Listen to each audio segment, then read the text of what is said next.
আল্লাহ যদি হাসরের ময়দানে বলে, বান্দা এটা আমার দেওয়া জিহ্বা ছিল, কত জনরে ডাকলি বন্ধু। আল্লাহ যদি বলে, বান্দা আমার এই জবানে আমার নামটা কি আমি একবারও শোনার অধিকার ছিল না? আমার এই কপালটায় আজকের সারাদিনে আমি একটা সেজদাও পাওনা ছিলাম না? আমার এই কানটায় আমি আল্লাহকে একটা বারো আজানের আওয়াজটা শোনার হক আমি পাওনা ছিলাম না? কি বলবি যুবক? হ্যাঁ মুসলমান, কি বলবো? বলো না বাপ, কি বলবো?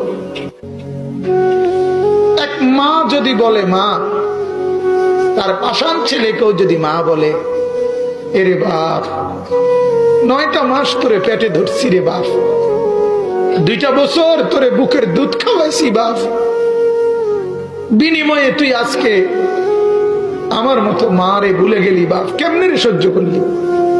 এই কথা বললে যত বড় পাষাণ ছেলেই হোক, সেও তো কিছুক্ষণের জন্য হলো মাথাটা নোয়াই লাগবে।